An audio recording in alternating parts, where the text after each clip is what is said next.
नमस्कार व्यूअर्स, मेरा नाम है क्रिस और आप मुझे देख रहे हैं मेरे यूट्यूब चैनल थिंक एजुरा पर या फिर मेरे फेसबुक पेज @थिंक एजुरा लर्निंग या इंस्टाग्राम पर। व्यूअर्स, आज का दिन बहुत बड़ा दिन है और आज है 14 अप्रैल 2022 और 14 अप्रैल 2022 को इस महान हस्ती जिनकी तस्वीर आप मेरी स्क्रीन पर देख रहे हैं, आज इनका जन्मदिन है। आज अंबेडकर जयंती है। सबसे पहले मैं आपको अंबेडकर जयंती की बहुत बहुत बधाई देता हूँ, हार्दिक बधाई देता हूँ और शुभकामनाएं देता हूँ। सो व्यूअर, जैसे कि आपको याद होगा, अपने पिछले कविता में हमने बाबा भीमराव अंबेडकर जी के जीवन की कुछ हिस्सों को अपने कविता के पार्ट 1 में कवर किया था। आज चूंकि 14 अप्रैल है, अंबेडकर जी की जयंती का दिन है, तो आज मैं आपके सामने इस कविता का दूसरा और अंतिम भाग लेकर उपस्थित हुआ हूँ। आशा करता हूँ आप सभी को पसंद आएगा और आप बाबा साहब भीमराव अंबेडकर जी के जीवन से प्रेरणा लेते रहेंगे। हम सब प्रेरणा लेते रहेंगे। केवल भारतवासी नहीं, बल्कि पूरे विश्व के लोग इनके जीवन से प्रेरणा लेते हैं। सो आइए व्यूअर्स, शुरू करते हैं। और व्यूअर्स, हम हैं अपने चैनल के होम पेज पर, यानी कि थिंक एजोरा के होम पेज पर, जहां आप हमारे चैनल के बारे में और अधिक जानकारी ले सकते हैं और पढ़ सकते हैं हमारे विजन, मिशन और गोल स्टेटमेंट के बारे में। व्यूअर्स, मैं आपको बता दूं कि अभी तक हमारे चैनल पर जितनी भी लर्निंग और मोटिवेशनल वीडियोस हैं, वो आपको फ्री मिलती है। हमारी लर्निंग वीडियोस का मोटो रहता है, कोशिश रहती है, पर्पस रहता है कि आपको स्किल फ्रेमवर्क के द्वारा आपको कुछ जानकारी, कुछ लर्निंग दी जाए ताकि आप स्किलफुल बन सकें। इसके साथ ही साथ हम अपने चैनल पर मोटिवेशनल वीडियोस भी लेकर आते रहते हैं ताकि आपके जीवन में पॉजिटिविटी रहे और आप अपने जीवन की दिशा और दशा निश्चित कर सके। आइए व्यूअर्स, आगे चलते हैं।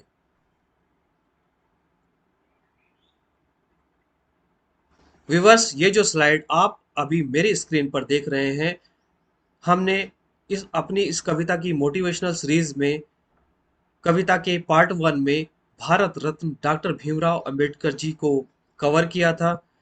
हालांकि इनकी पूरी जीवन के संघर्षों को और उपलब्धियों को एक कविता में संजो पाना नामुमकिन सा है। और चूंकि आज 14 अप्रैल 2022 है, यानी कि अंबेडकर जी की जयंती है, मैं आपको एक बार फिर इसकी ढेर सारी बधाई और शुभकामनाएं देता हूं। पूरे विश्व को शुभकामनाएं देता हूं, क्योंकि डॉक्टर अंबेडकर की जयंती को इक्वलिटी डे के नाम से भी पूरे विश्व में मनाया जाता है। तो आइए व्यूअर्स, आगे चलते हैं। अगर आपने इस कविता के पार्ट 1 को नहीं देखा है तो आपको लिंक डिस्क्रिप्शन में या फिर आई बटन में मिल जाएगा। आप वहां जाकर कविता के पार्ट 1 को भी जरूर देखिए। सो व्यूअर्स, आइए शुरू करते हैं कविता का भाग 2, यानी कि पार्ट 2। भारत रत्न युग पुरुष भारत निर्माता, सदियों में कोई एक ऐसा महापुरुष जन्म है पाता, सदियों में कोई एक ऐसा महापुरुष जन्म है पाता। महिलाओं की गरिमा की खातिर, महिलाओं की गरिमा की खातिर साड़ी को घुटने से नीचे, साड़ी को घुटने से नीचे पांव तक पहुंचा डाला, ब्रेस्ट टैक्स मूलाकरम से लड़ने वाली, ब्रेस्ट टैक्स मूलाकरम से लड़ने वाली नांगेली की दास्तां को हर महिला का सम्मान कर डाला, हर महिला का सम्मान कर डाला। और व्यूअर्स, एक समय था, ये पुरानी बात है, करीब लगभग 100 साल पुरानी बात है, परंतु जैसे कि कहते हैं कि हमें अपने इतिहास को, हमें अपनी हिस्ट्री को नहीं भुलाना चाहिए। और किस संदर्भ में नहीं भुलाना चाहिए? क्योंकि एक तो हमें उसे याद रखना चाहिए और दूसरा हमें उसे सीख लेनी चाहिए कि अगर कुछ गलत हुआ है, कुछ ऐसा हुआ है जो नहीं होना चाहिए था, तो उसको कैसे अवॉइड किया जा सकता है, उससे हम कैसे बच सकते हैं, उससे कैसे लड़ सकते हैं और कैसे स्थिति और परिस्थिति को बदला जा सकता है। उस सेंस में हमें अपनी हिस्ट्री से सीख लेनी चाहिए। आइए एक बार दोबारा सुनते हैं। महिलाओं की गरिमा की खातिर साड़ी को घुटने से नीचे पांव तक पहुंचा डाला, भ्रष्ट टैक्स मूलाक्रम से लड़ने वाली नांगेली की दास्ता को, भ्रष्ट टैक्स मूलाक्रम से लड़ने वाली नांगेली की दास्ता को हर महिला का सम्मान कर डाला। और विवर्स, उस समय कुछ वर्ग विशेष की महिलाओं को, यानी कि अगर मैं सीधे सीधे कहूं, पिछड़े वर्ग की महिलाओं को अपनी जो वो साड़ी पहनती थी उनको घुटने से ऊपर तक पहनना पड़ता था, और कमर से ऊपर के हिस्से को तो वो ढक ही नहीं सकती थी, उस पर उन्हें कपड़े पहनने का अधिकार ही नहीं था। और अगर कोई महिला ऐसा करना चाहती थी, वो अपने शरीर को ढकना चाहती थी, तो उन्हें एक टैक्स जिसका नाम था मूलाक्रम टैक्स, वो वहां के लोगों को अदा करना पड़ता था। देखिए, वर्ग विशेष को अदा करना पड़ता था। देखिए, आज जहां हम आधुनिक युग में महिलाएं बात कर रही हैं कि वह स्वतंत्र है इस चीज के लिए कि उन्हें कौन से कपड़े पहनने हैं, कब पहनने हैं, कितने पहनने हैं, इसका निर्णय सिर्फ महिलाएं स्वयं ले सकती हैं, और पुरुषों का इस पर अधिपत्य नहीं होना चाहिए, और आज के समय में है भी नहीं। वहीं उस समय अगर हम देखें तो महिलाओं को कपड़े तक पहनने की मनाही थी, और अगर वो ऐसा करना चाहे तो उस पर टैक्स लगा दिया जाता था। देखिए, कितनी ही विडंबना है, कितनी कितनी ही घृणात्मक बात है ये। और आइए आगे चलते हैं। पेयजल सबके लिए, पेयजल सबके लिए और मंदिरों में प्रवेश भी, पेयजल सबके लिए और मंदिरों में भी प्रवेश, सार्वजनिक कुंड तालाबों को करके, सार्वजनिक कुंड तालाबों को करके पिछड़ों दलितों को भी गंगा स्नान करा डाला, पिछड़ों पिछड़ों दलितों को भी गंगा स्नान करा डाला। और देखिए विवर्स, मैं आपको बता दूं कि उस समय में जो पेयजल के साधन थे, जो तालाब हुआ करते थे, कुंड हुआ करते थे, उनके ऊपर एक वर्ग विशेष का कब्जा था, और इन निम्न वर्ग के लोगों को उसमें से पानी तक लेकर पीने की इजाजत नहीं थी। और मंदिरों में प्रवेश की बात तो हम बहुत दूर की बात है, इसको तो भूल ही जाए। तो ये सारे जो समाज सुधारक के जो कार्य किए भीमराव अंबेडकर जी ने, ये सुनिश्चित किया कि जो हमारे ये नेचुरल रिसोर्सेज हैं ये सभी के लिए उपलब्ध हों, सभी के लिए खुले हों। और उन्होंने मंदिरों के द्वार भी खोलने का प्रावधान किया, सभी के लिए समान रूप से किया। देखिए, अंबेडकर जी की जीवन की जो लड़ाई रही है वो राजनीति के लिए नहीं रही, किसी सम्मान के लिए, किसी पद के लिए नहीं रही, बल्कि समानता के लिए रही है। और इसी संदर्भ में उन्होंने कहा कि नेचुरल रिसोर्सेज जो है वो सभी के हैं, सभी को बराबर से होना चाहिए। इसी तरह से मंदिरों में प्रवेश भी सभी का होना चाहिए। सार्वजनिक उन्होंने कुंडों को, तालाबों को सभी के लिए ओपन कर दिया, और एक नई पहल की शुरुआत उन्होंने की।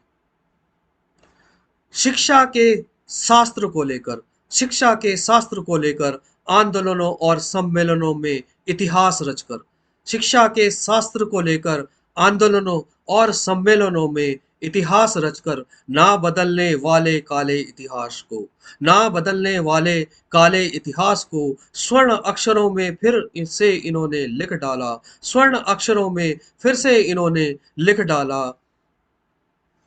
और देखिए, बहुत शिक्षित थे, इतनी शिक्षा इन्होंने प्राप्त की, इतना ज्ञान, इतनी विभिन्न विषयों को लेकर इनकी स्टडी थी। इन्होंने आर्ट में एमए किया, वहीं पर लॉ किया, इकोनॉमिक्स में पीएचडी की, और फिर इन्होंने औद्योगिक क्षेत्र में भी बहुत क्रांति लाई, उसके बारे में हम बात करेंगे।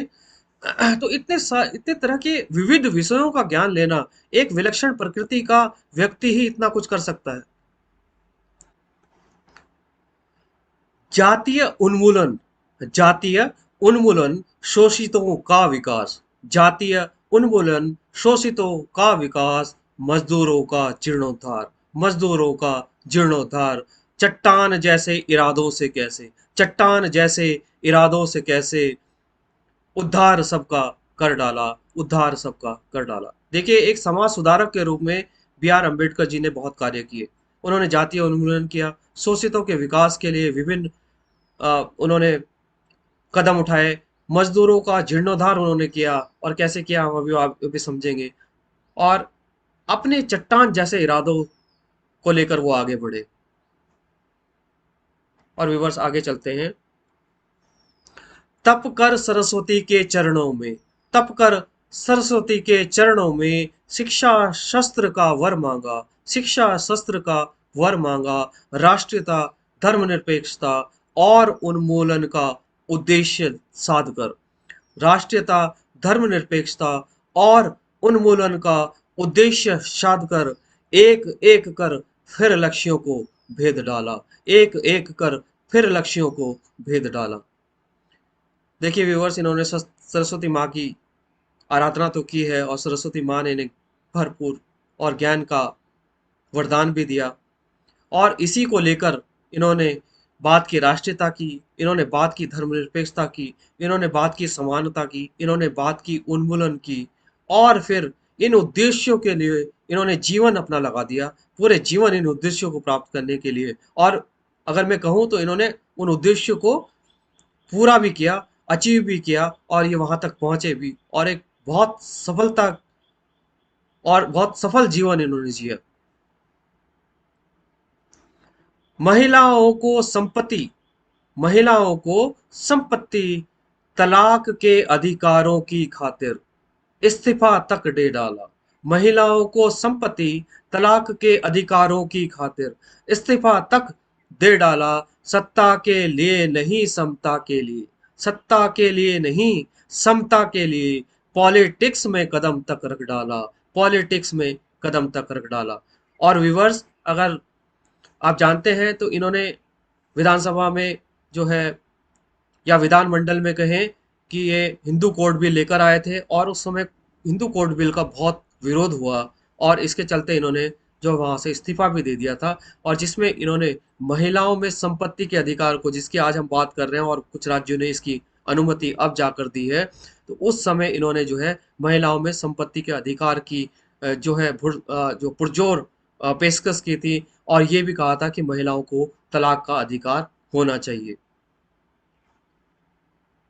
और विवर्स में ये बता दूं कि इन्हें कभी भी पॉलिटिकल जो जो पद होते हैं, जो आपका यश होता है, उसके पीछे ये कभी नहीं भागे। इनका पॉलिटिक्स में आने का सिर्फ और सिर्फ एक मकसद था, ताकि वहां पर ये जाकर चीजों को चेंज कर सकें, चेंज मैनेजमेंट कर सकें, एक एक पूरा का पूरा परिवर्तन जो है हमारे समाज में और देश में और हमारे संस्कृति में ला सके। आगे चलते हैं व्यूवर्स। भारत रत्न युग पुरुष भारत निर्माता। भारत रत्न युग पुरुष भारत निर्माता, सदियों में कोई एक ऐसा महापुरुष जन्म है पाता। और व्यूवर्स, मैं लास्ट की इन लाइनों को दोबारा पढ़ना चाहूंगा। महिलाओं की को संपत्ति महिलाओं को संपत्ति, तलाक के अधिकारों की खातिर इस्तीफा तक दे डाला। सत्ता के लिए नहीं, समता के लिए। सत्ता के लिए नहीं, समता के लिए पॉलिटिक्स में कदम तक रख डाला। पॉलिटिक्स में कदम तक रख डाला।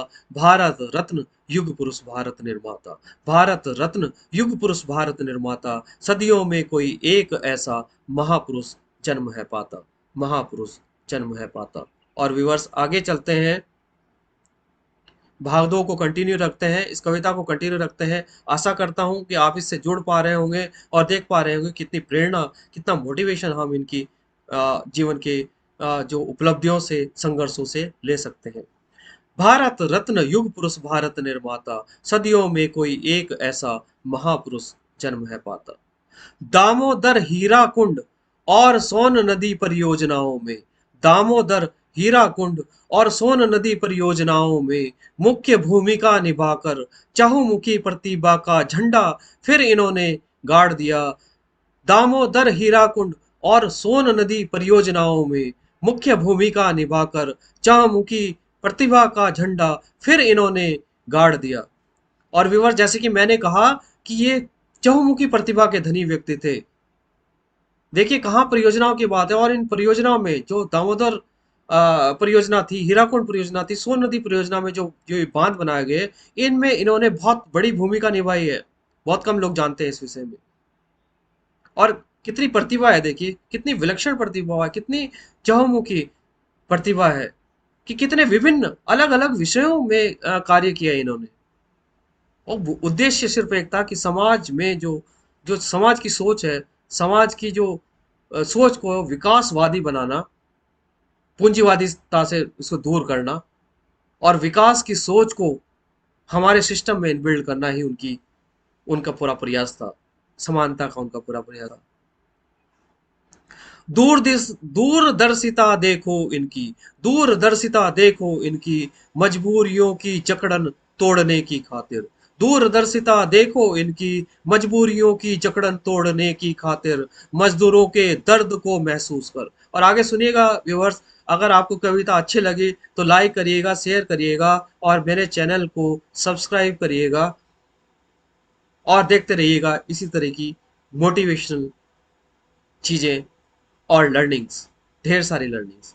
दूरदर्शिता देखो इनकी, दूरदर्शिता देखो इनकी, मजबूरियों की जकड़न को तोड़ने की खातिर, मजबूरियों की जकड़न को तोड़ने की खातिर, मजदूरों के दर्द को महसूस कर, मजदूरों के दर्द को महसूस कर, 14 घंटे की मजदूरी को, 14 घंटे की मजदूरी को 8 घंटे तक घटा डाला, 8 घंटे तक घटा डाला। और विवर्स यहाँ पर मैं जोड़ना चाहूंगा कि देखिए मजदूरों के लिए कितना बड़ा काम, 14 14 घंटे की मजदूरी होती थी मजदूरों को, 14 घंटे दिन में काम करना पड़ता था। देखिए एक दिन में 24 घंटे होते हैं और 24 घंटे में वो सिर्फ 14 घंटे मजदूरी ही कर रहा है, तो वो बाकी के कार्य किस समय करेगा? 14 घंटे कार्य करने के बाद क्या किसी में इतनी क्षमता बचेगी कि क्या वो अपने जीवन के और या जीवन के कुछ और पार्ट्स को एंजॉय कर सके? 14 घंटे से 8 घंटे, व्यूवर्स समझिए कि कितना बड़ा विकास, कितना बड़े रास्ते उन्होंने खोल दिए मजदूरों के लिए। मजदूरों के दर्द को कितनी करीबी से उन्होंने समझा कि 14 घंटे का काम बहुत ज्यादा होता है और उन्होंने उसको घटाकर 8 घंटे करना सुनिश्चित किया। अखबार और पत्रिकाएं निकालकर, अखबार और पत्रिकाएं निकालकर, जल नीति और औद्योगिक नीति बनाकर, अखबार और पत्रिकाएं निकालकर, जल नीति और औद्योगिक नीति बनाकर, अनगिनत आंदोलन और सम्मेलन से लेकर, आल अनगिनत आंदोलन और सम्मेलनों से लेकर पूना समझौता तक इन्होंने कर डाला, पूना समझौता तक इन्होंने कर डाला। और देखिए व्यूवर्स, इन्होंने चहुमुखी कार्य किए, अखबार निकाले, पत्रिकाएं निकाली, जल नीति बनाई, औद्योगिक नीति बनाई, अनगिनत आंदोलन किए इन्होंने, सम्मेलन किए, दुनिया भर के सम्मेलन किए और अंत में इन्होंने महात्मा गांधी जी के साथ पूना समझौता किया। इसे हम कभी और कवर करेंगे कि पूना समझौता क्या है और क्या था और उसमें क्या प्रावधान किए गए, लेकिन वह भी इनकी एक बड़ी उपलब्धि थी, जहां पर इन्होंने सुनिश्चित किया कि पिछड़ों का और निम्न वर्ग के लोगों को जो है राजनीति में भी जो है उनको आरक्षण मिलना चाहिए, उनको पद वहां पर उनके सुनिश्चित होने चाहिए। पहले मेहनत से खूब पढ़े, पहले मेहनत से खूब पढ़े, पदों तक अपने दम पर पहुंचे बड़े बड़े। पहले मेहनत से खूब पढ़े, पदों तक अपने दम पर पहुंचे बड़े बड़े, धर्म समाज शास्त्र और कानून की किताबें रचकर, धर्म समाज शास्त्र और कानून की किताबें रचकर, खुद इन्होंने खुद को पुस्तकालय फिर कर डाला, इन्होंने खुद को पुस्तकालय फिर कर डाला। और विवर्स देखिए, जैसे हम कितनी मेहनत से ये पढ़े हैं हम सभी जानते हैं, और इन्होंने बड़े बड़े पदों पर ये आसीन रहे, परंतु कभी भी इनके अंदर एरोगेंसी, कभी भी किसी तरीके का घमंड या नहीं आया। और इन्होंने जो सीख ले रखी थी धर्म के लिए, समाज शास्त्र के लिए और कानून की, दुनिया भर की किताबें इन्होंने लिखी। और इसीलिए मैंने इनकी संज्ञा की है कि इन्होंने खुद को ही पुस्तकालय कर डाला, इतनी किताबें इन्होंने लिखी। अथक निरंतर कठिन प्रयासों से, अथक निरंतर कठिन प्रयासों से, कुपरंपराओं का और कुप्रथाओं का, अथक निरंतर कठिन प्रयासों से, कुपरंपराओं का और कुप्रथाओं का, कितने ही उन्मूलन के मंत्रों से, कितने ही उन्मूलन के मंत्रों से, जातिवाद और अस्पृश्यता का खात्मा फिर इन्होंने कर डाला, खात्मा फिर इन्होंने कर डाला। और विवर्स, जैसे कि आप सभी जानते हैं कि इन्होंने समाज के विकास के लिए कितने कार्य किए। तो इन्होंने जो उन्मूलन का जो मंत्र ये लेके चल रहे थे कि इन्होंने सबको समान करना है, सबको समानता लानी है, हमारे समाज में, देश में समानता लानी है, यही इनका एकमात्र लक्ष्य था। और इसी के अंतर्गत, इसी मूल मंत्र को लेकर इन्होंने विभिन्न कार्य किए और अपने उद्देश्य को सफल बनाया। व्यूअर्स, सटीक भाषा। और इससे पहले कि मैं कविता का अंत करूं, अंतिम पंक्तियां सुनते हैं। सटीक भाषा भाषण और आचरण से। सटीक भाषा भाषा भाषण और आचरण से और चर्चाओं के अंबारों से। देखिए, इन्होंने चर्चाओं के अंबार लगा दिए, इन्होंने विभिन्न सम्मेलन किए, विभिन्न आंदोलन किए, पूरी तरफ जन जागृति लेकर ये आए निम्न वर्ग में। सटीक भाषा भाषण और आचरण से और चर्चाओं के अंबारों से क्रांति की मसाल जलाकर, क्रांति की मसाल जलाकर उजाला जग जग की, उजाला जग की दसों दिशाओं में फिर कर डाला, उजाला जग की दसों दिशाओं में फिर कर डाला। और व्यूअर्स, इनकी जो भाषा थी, इनके जो भाषण होते थे, इनका जो आचरण होता था, और ये जो चर्चा करते थे अपने आंदोलनों में, उससे लोग इतने ज्यादा प्रभावित होते थे कि इनके साथ लोग जुड़ते चले जाते थे। और इन्होंने क्रांति की ऐसी मसाल जलाई कि दसों दिशाओं में इन्होंने जो है उजाला कर दिया, विकास रूपी उजाला भर दिया। एक बार फिर दोबारा पढ़ते हैं। सटीक भाषा भाषण और आचरण से, सटीक भाषा भाषण और आचरण से और चर्चाओं के अंबारों से, और चर्चाओं के अंबारों से क्रांति की मसाल जलाकर, क्रांति की मसाल जलाकर उजाला जग की दसों दिशाओं में फिर कर डाला, उजाला जग की दसों दिशाओं में फिर कर डाला। सत सत नमन उनको, जन जन को है शीस झुकाता। सत सत सत नमन उनको, जन जन है शीस झुकाता। भारतीय संविधान के जनक डॉक्टर भीमराव अंबेडकर जी, भारत रत्न युग पुरुष, भारत निर्माता, भारत रत्न युग पुरुष, भारत निर्माता। सदियों में कोई एक ऐसा महापुरुष जन्म है पाता। और विवर्स, आज के लिए इतना ही। आपको एक बार फिर अंबेडकर जयंती की, इक्वलिटी डे की आपको हार्दिक शुभकामनाएं और बहुत बहुत बधाई। नमस्कार।